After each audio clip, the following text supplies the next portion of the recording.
The air hung thick and heavy, a suffocating blanket of despair. Darkness pressed in from all sides, swallowing the cries and whimpers that echoed through the ship's belly. This was no ordinary voyage. It was a journey into the heart of human cruelty. The stench of sweat, vomit and excrement filled the air, a testament to the inhumane conditions below deck. Hundreds of souls, stolen from their homelands, lay crammed together like cargo. Their bodies, weakened by seasickness and lack of nourishment, were bound by chains. They were stripped of their dignity, reduced to mere commodities in the eyes of their captors. The floor, slick with a mixture of bodily fluids and seawater, offered no comfort. The only light came from flickering lanterns, casting long dancing shadows on the wooden planks. Above, the crew went about their business, seemingly oblivious to the suffering below. The cries of children separated from their mothers pierced the gloom. Their small voices, hoarse from crying, spoke of unimaginable terror and loss. Each breath was a struggle in this floating tomb. The air, thick with disease, carried the promise of sickness and death. Sleep, when it came, offered little solace. Nightmares of capture and the unknown future haunted their slumber. The hold of the slave ship, a stark testament to human greed, was a living hell for those trapped within its wooden ribs.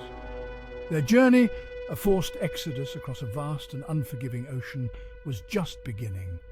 Their spirits, though battered, clung to a flicker of hope, the hope of survival, the hope of one day reclaiming their stolen freedom.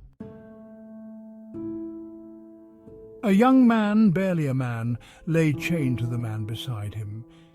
His name was Kofi, and he had only recently celebrated his 18th birthday with his family in his village.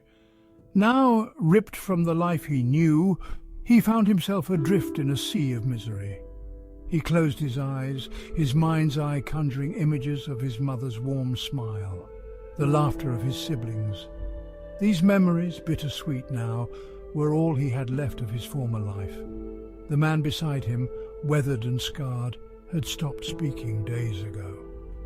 His vacant eyes stared into the distance, reflecting the profound despair that had settled over them all.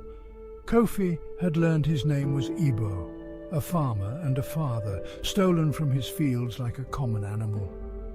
Ibo's silence spoke volumes, a testament to the soul-crushing reality of their situation. The metal dug into Kofi's wrists and ankles, a constant reminder of his captivity. The pain, though intense, paled in comparison to the anguish that gnawed at his heart. He thought of his dreams, his aspirations, all cruelly snatched away. Would he ever again feel the warmth of the sun on his skin, taste the sweetness of freedom? The hold was a tapestry of suffering, each individual thread woven with pain and loss.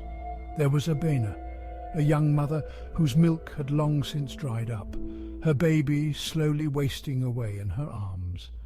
There was old Babake, his eyes glazed with fever, his frail body racked with coughs. Each person carried their own burden, their own story of loss and despair.